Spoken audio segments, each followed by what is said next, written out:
Tu que guias a José como a um rebanho e que te assentas entre os querubins, resplandece perante Efraim, Benjamim e Manassés. Desperta o teu poder e vem salvar-nos. Faze-nos voltar, ó Deus. Faze resplandecer o teu rosto e seremos salvos. Ó Senhor, Deus dos exércitos, até quando te indignarás contra a oração do teu povo? Tu os sustentas com pão de lágrimas e lhes dá a beber lágrimas em abundância. Tu nos pões por objeto de contenção entre os nossos vizinhos e os nossos inimigos zombam de nós entre si. Faze-nos voltar, ó Deus dos exércitos. Faze resplandecer o teu rosto e seremos salvos. Trouxestes uma vinha do Egito, lançastes fora as nações e a plantaste. Preparaste-lhe lugar e fizeste com que ela aprofundasse raízes e assim encheu a terra. Os montes cobriram-se com a sua sombra e como os cedros de Deus se tornaram os seus ramos. Ela estendeu a sua ramagem até o mar e os seus ramos até o rio. Por que quebrastes então os seus valados, de modo que todos os que passam por ela a vindimam? O javali da selva a devassa, as feras do campo a devoram. Ó Deus dos exércitos, volta-te, nós te rogamos. Atende dos céus, vê e visita esta vinha, e a videira que a tua destra plantou, e o sarmento que fortificastes para ti. Está queimada pelo fogo, está cortada, pereceu pela repreensão da tua face. Seja a tua mão sobre o varão da tua destra, sobre o filho do homem que fortificastes para ti. Deste modo, nós iremos após ti, guarda-nos em vida, e invocaremos o teu nome. Faze-nos voltar, Senhor, Deus dos exércitos, faze resplandecer o teu rosto e seremos salvos. Amém? O livro dos Salmos é o livro das orações cantadas. Não apenas orações recitadas, como eu fiz aqui, mas orações cantadas. Havia um instrumento chamado saltério, um instrumento de cordas, e com esse instrumento de cordas se cantava a oração diante de Deus. E inúmeros salmos foram escritos, mas 150 foram inspirados. E os outros que não foram inspirados por Deus, esses apenas ficaram como poesia. E esse salmo, vocês podem perceber que ele é um salmo muito corajoso, muito corajoso, porque ele é uma oração que é feita a um Deus que está distante, muito distante. E o salmista percebeu isso, que Deus estava distante do seu povo. Como que nós sabemos isso? O verso de número 1. Ó pastor de Israel, dá ouvidos. Sabe quando você está chamando uma pessoa? Por favor, você, vem aqui, você, você, estou falando com você, vem aqui, você mesmo. E a pessoa vai embora. Esse é o sentimento que ele tem. O Senhor é o pastor de Israel, ouve. Tu que guias a José como a um rebanho, que te assentas entre os querubins, resplandece. Como assim se assenta entre os querubins? Os querubins, eles são, dentro da ordem dos anjos que Deus criou, eles pertencem à mais alta categoria dentre todos. Existem os anjos, existe o arcanjo Miguel, existem os serafins que estão junto ao altar, e existem os querubins que estão pertinho do trono de Deus. O livro de Ezequiel diz que os querubins eles são tão altos, que os pés deles estão no rio, na terra, no mar, e as mãos deles estão sustentando o céu. E Deus está acima dos querubins. Aonde que Deus está? Acima dos querubins. Quem são os querubins? São os mais altos da categoria, os mais altos da hierarquia, os mais longe dos anjos que existem. E o salmista diz: Deus, o Senhor está muito longe, o Senhor está longe demais. O sentimento que eu tenho nesses dias não é que Deus está junto comigo, não é que Deus está ouvindo as minhas orações, não é que Deus está andando ao meu lado. Na verdade, parece que a presença de Deus está se tornando muito rara na minha vida, na minha existência. Falam da presença de Deus. Alguém da minha direita, alguém da esquerda fala: estou sentindo, mas eu mesmo não estou sentindo. Qual é o sentimento do salmista? Deus está distante, muito distante, acima dos querubins, que são muito altos. E com esse sentimento é que ele faz toda a oração dele, sem floreios, sem meios termos, sem disfarçar a indignação, sem disfarçar a dor e sem disfarçar a confusão que ele tem. Voltando: ó pastor de Israel, dá ouvidos, tu que guias a José como um rebanho, que te assentas entre os querubins, resplandece perante Efraim, Benjamim e Manassés, desperta o teu poder e vem salvar-nos. Por que o salmista diz: vem salvar-nos? Eu não posso dizer vem, porque está pertinho de mim, mas eu posso dizer vem, porque está longe de mim. Qual que é o sentimento? Deus está longe, muito longe, deveras longe. Deveria estar perto, porque o pastor tem que andar com o seu rebanho, o pastor tem que sentir o cheiro das suas ovelhas, o pastor tem que ouvir o balido das suas ovelhas. Se ele é o pastor, ele não pode estar distante, ele tem que estar próximo, tem que estar perto. Mas o salmista fala: vem, Senhor, vem para quê? Vem para nos salvar. O Senhor tem que mostrar o seu poder. Não basta nós dizermos aqui teologicamente para vocês que Deus tem 3 atributos: onisciente, sabe de tudo; onipresente, está em todos os lugares; onipotente, faz tudo. Isso são fórmulas teológicas. Fica bem no livro, fica bonito na pregação, mas eu quero saber da onipresença de Deus aqui. Eu quero saber da onisciência de Deus aqui. Eu quero saber da onipotência de Deus na vida que eu levo todos os dias, da hora que eu acordo, da hora que eu durmo. Fórmulas teológicas, meus irmãos, fica bem no livro para vender livro, mas nós não temos que falar de Deus tão distante assim. Temos que falar do Deus real, do dia a dia, daquele que realmente é pastor, não só na página do livro, mas no dia a dia.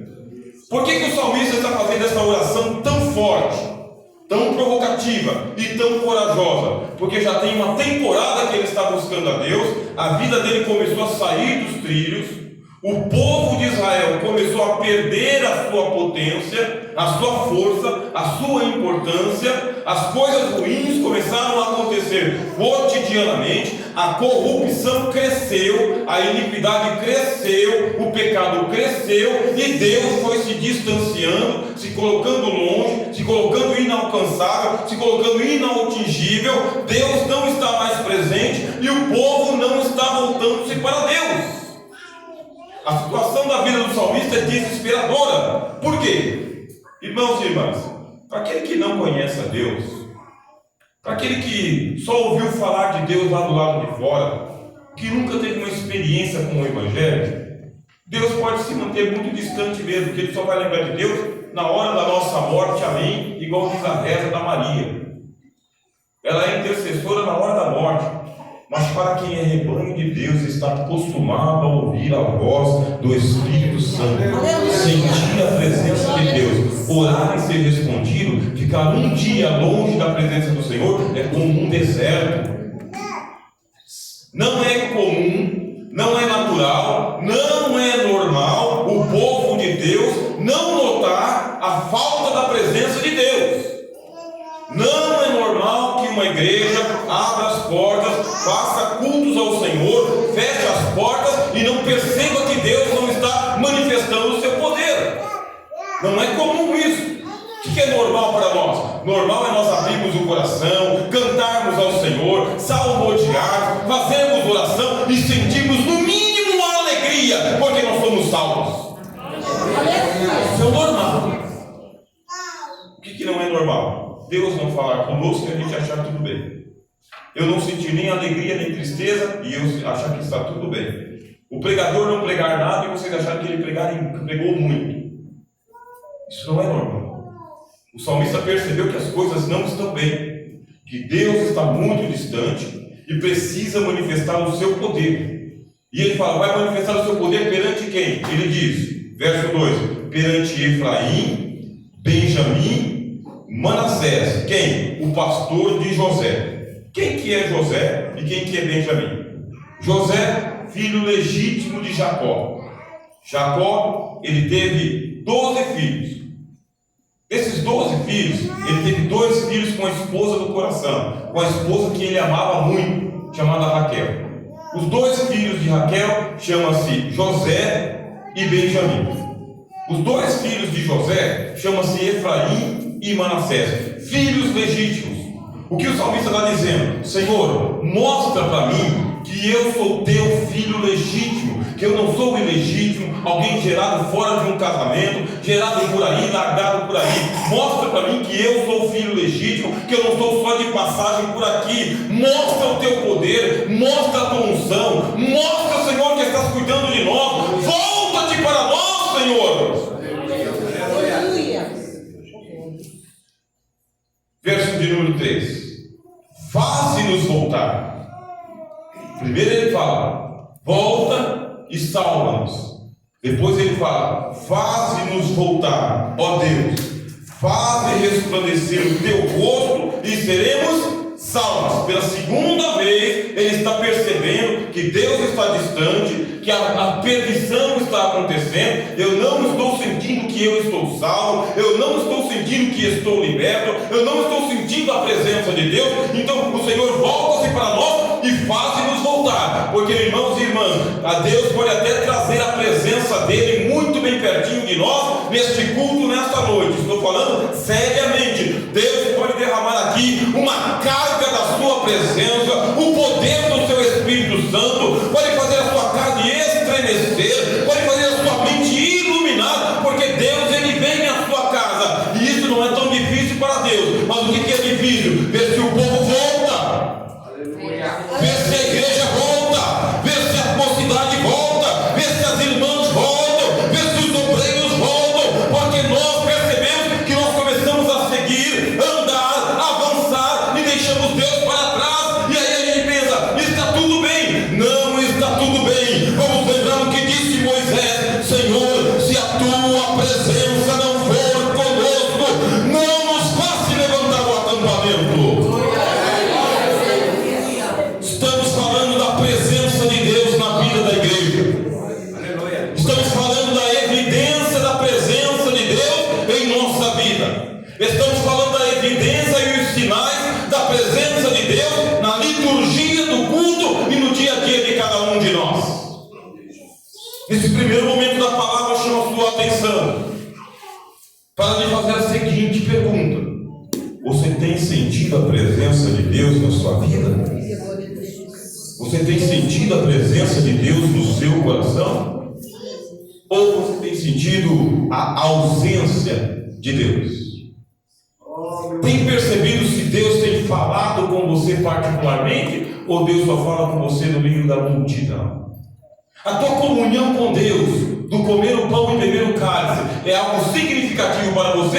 Ou pode pular essa semana, que semana que vem você participa da mesma forma? Como que está você e Deus? Como que está Deus e você? Deus está perto de você ou está distante de você? Ouvindo a sua oração ou evitando a sua oração? Mostrando os sinais ou escondendo os sinais?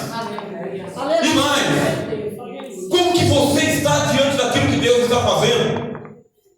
Você está conformado com a sua vida? Você está gostando da qualidade do seu evangelho? Você está gostando da qualidade de vida que você tem? Você se aprova quando você está fazendo um autoexame, ou você percebe que está um monte de coisa fora do lugar e que isso tem que ser ajeitado? Se você não está gostando, alguém lá em cima também não está gostando. Glória a Deus. Por que nós chegamos no Salmo de número 80 com uma oração tão angustiante assim? Porque nós não queremos viver como um rebanho que o pastor está andando lá longe e a gente aqui perdido no pasto. Não, nós queremos andar coladinho com o nosso pastor, sentindo a presença de Deus infinitamente, porque não tem dia, não tem hora, não tem momento para que Deus manifeste o seu poder. É com você no tanque, é com você na pia, é com você no carro, é com você no ônibus, é com você na rua, é com você no banho, é com você na igreja, é com você orando, é o tempo todo. A presença de Deus está se manifestando, caindo como chuva, e nós queremos pedir a Deus: Senhor, mais da tua presença, mais da tua presença, mais da tua presença. Senhor, anda coladinho comigo, anda comigo, Senhor, faz-me sentir que eu estou na tua presença.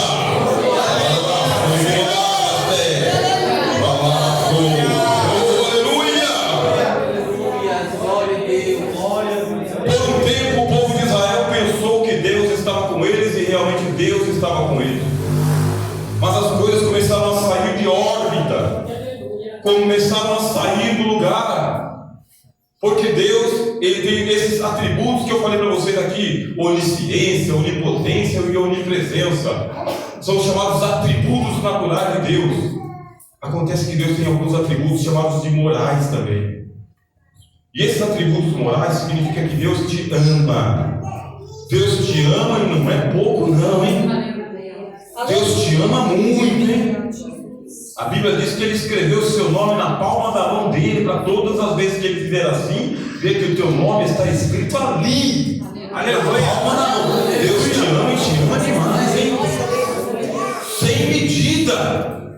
Para Deus, o amor dele é imensurável, é muito amor. São atributos morais. Deus, Ele é justo, é um outro atributo de Deus. Ele é justo, mas Ele é justo mesmo. Ele não é justo com um e justo com o outro. Ele é sempre justo. A Bíblia diz: longe de ti seja deixar de fazer justiça, não fará justiça o Senhor de toda a terra. Deus é justo. E quem é justo, meus irmãos, gosta das coisas certas. Preto é preto, branco é branco. Certo é certo, errado é errado. Bom é bom e mal é mal. Quem é justo gosta das coisas certas. Aleluia. Quem ama, ama de verdade, não ama na aparência. Quem ama se entrega, confia. Dois atributos. E um terceiro atributo de Deus: Deus é santo de verdade, meus irmãos. Não é brincadeira. Deus é santo mesmo. Deus é santo em toda maneira de viver. Toda a terra é cheia da glória de Deus. Toda a terra é cheia da santidade de Deus. Deus é muito santo. Outro atributo de Deus. Quando Deus começou a andar com Israel, Deus começou a mostrar os atributos dele. Mostrou a onipotência. Criou os céus, a terra, o mar e um caminho no meio do mar, e fez o seu povo passar. Mostrou a sua onipresença. O mesmo Deus que estava com Abraão, Isaac e Jacó, estava com Moisés e o povo no Egito. Mostrou a sua onisciência, conhecendo tudo o que se passa no coração de cada um. Mas depois que Israel foi salvo, começou a mostrar os seus atributos morais, dizendo: eu amo vocês, eu amo de verdade, hein? Com amor eterno vos amei, diz a palavra de Deus. E mostrou a sua justiça. O que é certo e o que é errado. Aqui estão os 10 mandamentos. E mostrou a sua santidade, dizendo: sede santos, assim como eu sou santo também. O povo de Israel era menino, andando com Deus pelo deserto. E Deus foi conduzindo seus meninos pelo deserto, assim como o pai vai com as suas crianças, ensinando o passo a passo, o dia a dia, o beabá: amarrar o cadarço, trocar a roupa, entrar e sair do banho, passar o sabonete. Ele foi ensinando o passo a passo para o povo de Israel, e esperou que Israel crescesse como gente, crescesse como humano, crescesse como povo, entendesse que viver com Deus é muito melhor do que viver sem Deus. Sentir a presença de Deus é melhor do que não sentir a presença de Deus. Ser bom é melhor do que não ser bom. Fazer o que é certo é melhor do que não fazer o que é certo. Você já não experimentou isso? Fala com um pregador, responde. Você já não experimentou isso? O que é melhor? O certo ou o errado? Vocês vão responder: o certo. O bom ou o ruim? Vocês vão responder: o bom, a santidade ou o pecado? O certo e o errado, vocês sabem. O bom e o ruim, vocês sabem. Mas a santidade e o pecado, vocês sabem? Modificou um pouco. Por que Deus anda tão distante? Por que Deus anda tão ausente? Por que a presença de Deus não é aquilo tão impactante em nossa vida? O que foi que aconteceu? O que é que está acontecendo?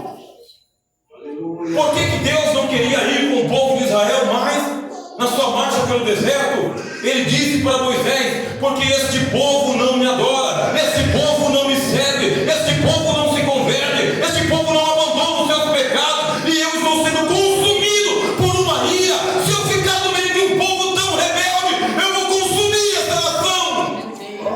Eu tenho que me afastar, porque esse povo não entende o que é justiça, não entende o que é santidade, não entende o que é amar.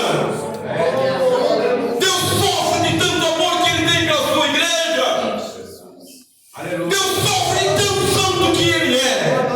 Deus sofre de tão justo que Ele é. E o seu povo que se chama pelo seu nome não abandona os pecados, não abandona a injustiça, não abandona a malícia, não abandona o erro, não muda de vida, não muda de pensamento. Ah, Deus manda dizer: eu sou o pastor, eu sou o vosso pastor, vocês são o meu rebanho, são as minhas ovelhas. Eu tenho tanto poder, eu tenho tanta virtude, eu tenho tanta unção. Eu posso neste exato momento, com uma palavra, mudar a tua vida. Coisas que você pede há tanto tempo, eu posso fazer de uma hora para outra.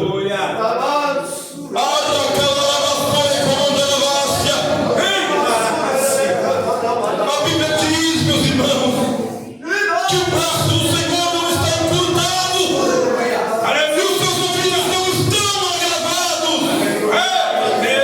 Mas os vossos pecados fazem separação entre vós e o vosso Deus. É incompatível ser crente e se alimentar de pão imundo. É incompatível buscar a Deus e aplaudir a iniquidade. É incompatível orar a Deus e praticar a injustiça. Isso não tem nada a ver com o reino. Oh, Jesus! Leia comigo aqui o versículo de número 4. Olha que versículo pesado. Não é uma oração de brincadeira. Não é aquela oração de praça pública. É oração de portas fechadas, de coração aberto. Ó Senhor, Deus dos exércitos, até quando te indignarás contra a oração do teu povo? O único versículo em toda a Bíblia que fala isso. Deus está indignado com a oração do povo dele. Não está dizendo que ele está indignado contra a oração do budista, que ora a um Deus que não existe. Não está dizendo que ele está indignado contra a oração do muçulmano, que invoca Alá. Não diz que ele está indignado contra a oração do hinduísta, que invoca Brahma, Vishnu, Shiva. Não diz que ele está indignado contra a oração do idólatra: salve rainha, mãe de misericórdia, vida, doçura, esperança nossa. Nada disso. Não diz que ele está indignado contra a oração dos sacrílegos, dos idólatras, dos feiticeiros, dos bruxos e dos magos. Diz que Deus está indignado com a oração do seu povo. Vocês sabem o que é isso? Eu vou dizer para vocês num português bem rasgado.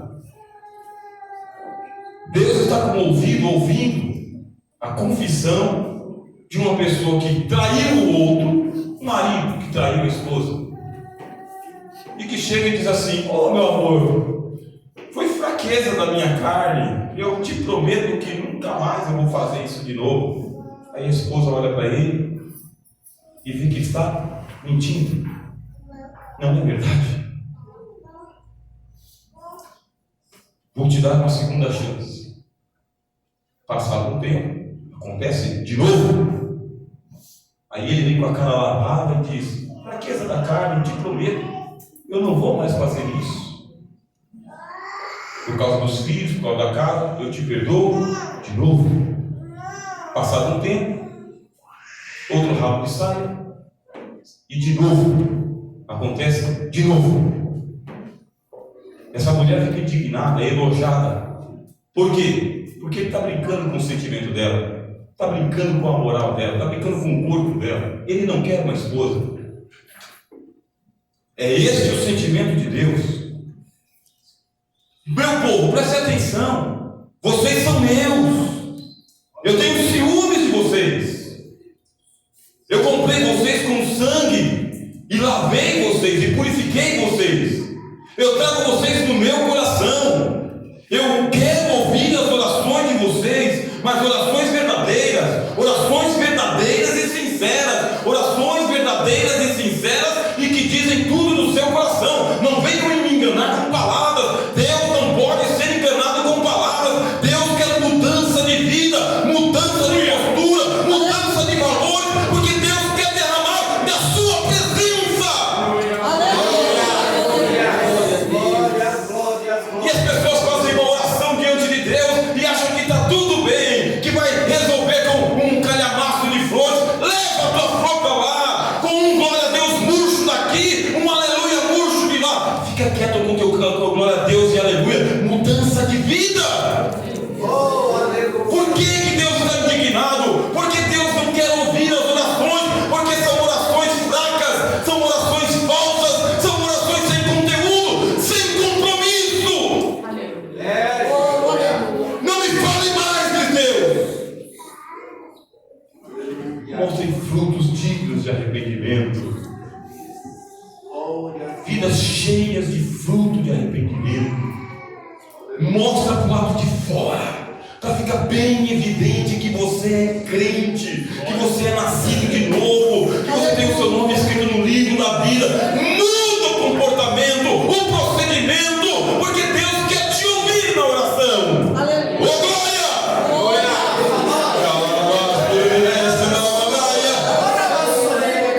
Até quando, ó Senhor? Ele pergunta: te indignarás contra a oração do teu povo? E Deus responde: até o dia que vocês aprenderem a orar com as suas obras.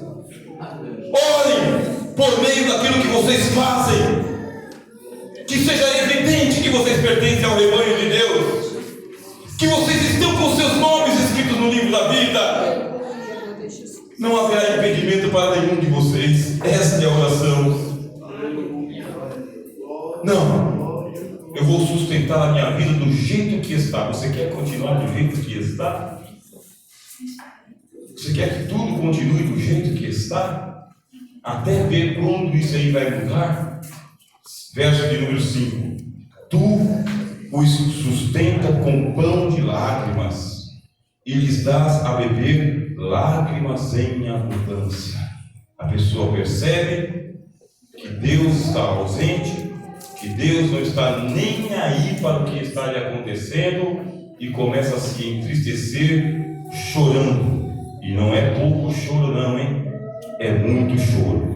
O salmista está dizendo: eu comecei a chorar e não tem quem me console. Os meus olhos eles lacrimejam do nada. De repente, sem eu menos esperar, eu estou percebendo que meu coração vai ficando apertado, que a minha alma vai ficando pequena e que as lágrimas começam a descer. Se tiver alguém perto de mim, eu começo a disfarçar, eu procuro um lugar e começo a chorar e tento conter as minhas lágrimas e elas vão se derramando cada vez mais. Por que eu estou chorando tanto assim? É Deus chamando você de volta, é Deus chamando você para perto, é Deus alimentando você com lágrimas, para ver se as lágrimas amolecem o teu coração, amolecem a tua consciência e colocam em você de novo um caminho reto e bom no Senhor. Oh Jesus!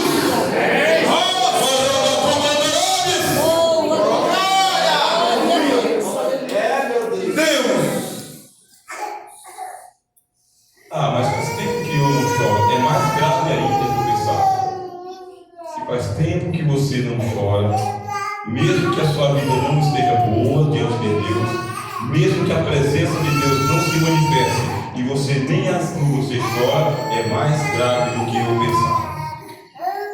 Porque o comum, senhoras, o comum é sentir a presença de Deus.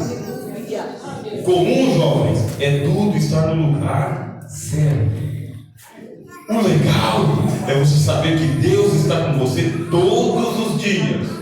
O incomum é a presença de Deus não se manifestar. O incomum é você não sentir que você está andando errado. O incomum é você não se incomodar de estar andando errado. Não tem o que fazer. Deus está alimentando com lágrimas. Por que eu estou chorando tanto assim? É um chamado de volta, é um chamado para perto, é um chamado para o arrependimento, é um chamado para a mudança de pensamento. Isso não está no lugar, tem que vir para o lugar.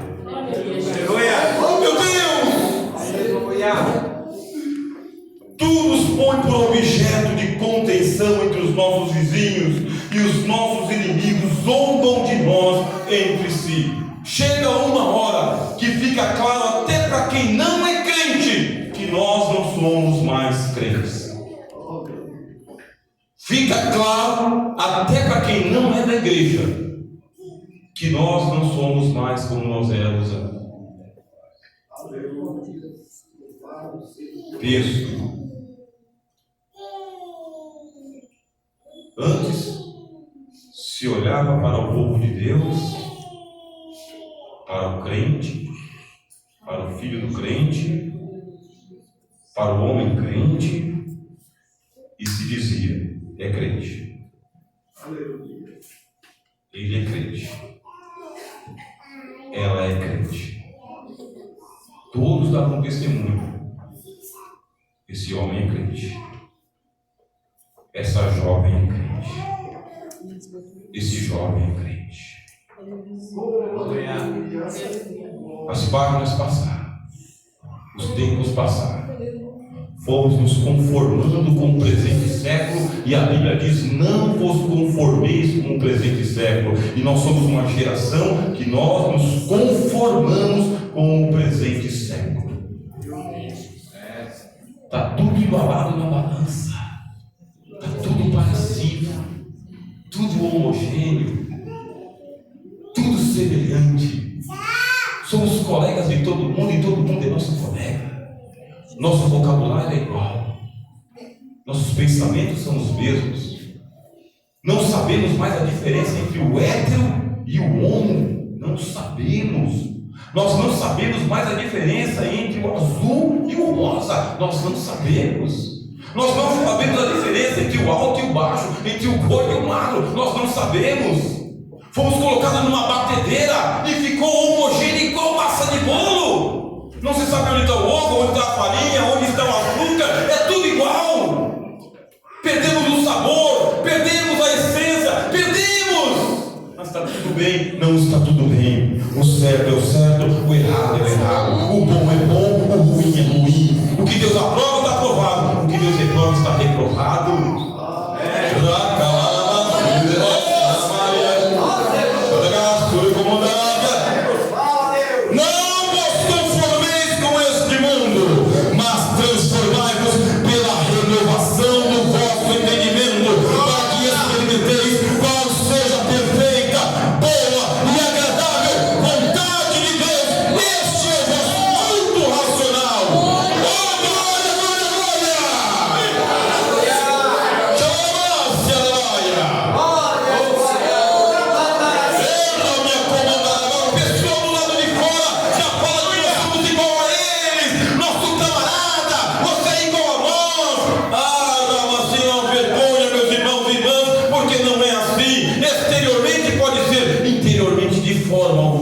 Você é filho de Deus e filho legítimo de Deus, com o nome escrito no livro da vida. Glória!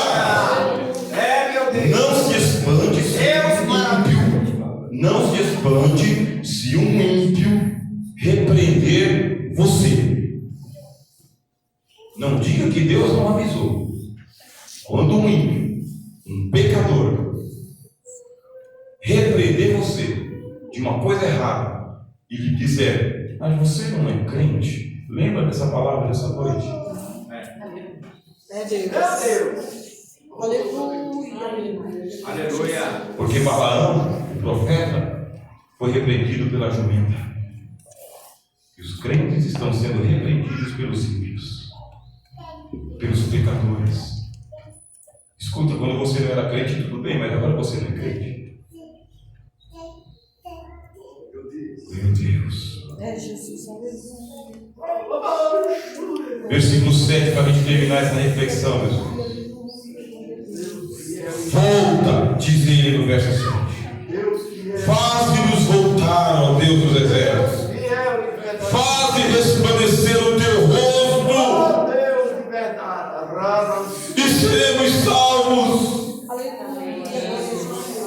Ele está pedindo para Deus: faze-nos voltar, Senhor, ao nosso primeiro amor. Faze-nos voltar ao início da nossa conversão. Faze-nos voltar aos tempos da tua presença, em cada culto, em cada momento da nossa vida e em cada instante da nossa oração. Faze-nos voltar a tempos anteriores, Senhor. Faze-nos voltar para ti. Aleluia.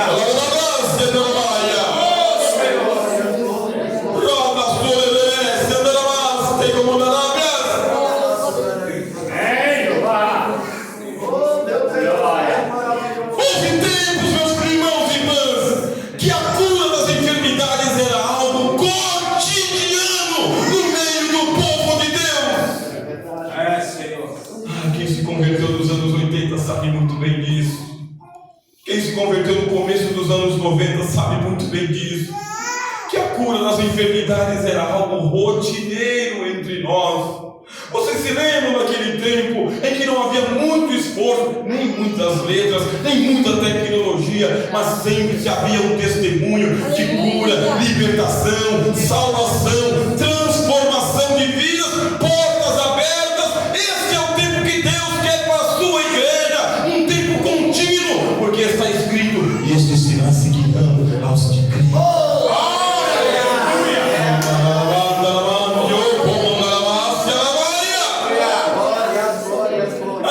Falam do saudosismo. Sim, por que não? Porque nós que vivemos, meus irmãos, a conversão dos anos 90 e outros dos anos 80, se lembram muito bem que a presença de Deus era insuportável na igreja.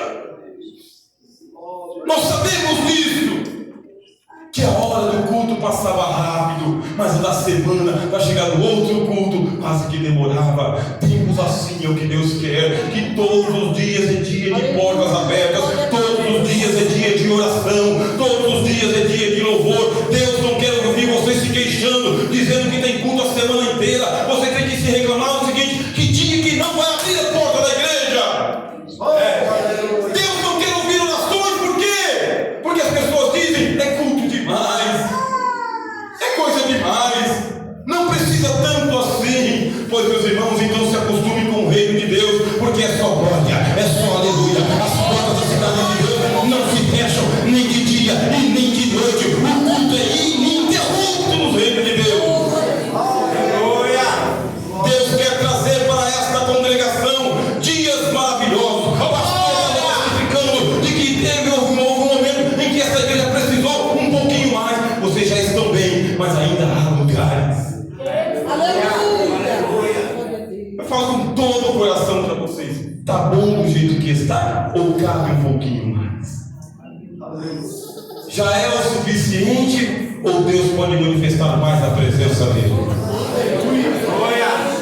Está bom do jeito que está a sua vida ou você quer que ela melhore um pouquinho mais? As portas assim meio abertas, meio fechadas, está bom para você ou você quer que a porta errada se feche e a porta boa se abra? Deus está ouvindo. O pregador está falando e Deus está sondando o coração. Está bom do jeito que está ou vocês querem que melhore? Aleluia. Vocês me chamaram de volta e eu estou aqui, diz o Espírito Santo. Vocês me chamaram para perto e eu estou perto. Vocês cantaram sobre o Espírito Santo e ele ouviu o louvor de vocês. Mas nós temos que transformar os louvores que é a presença viva de Deus. Olha, dona Maria. Ora, lá de Açores, comandar a rua. Faze-nos voltar. Faze-nos voltar, Senhor, ao princípio de tudo. Ao anjo da igreja que está em Éfeso, assim diz o Senhor: eu conheço as tuas obras, o teu trabalho e a tua paciência, que puseste na prova os que se dizem apóstolos e não são, e os achastes mentirosos. Tenho, porém, contra ti que deixastes o teu primeiro amor. Já não é mais como era antes. Falta em conversão, falta em movimento, falta em paixão.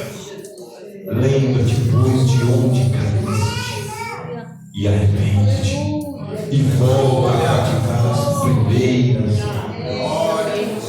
Vamos colocar em pé.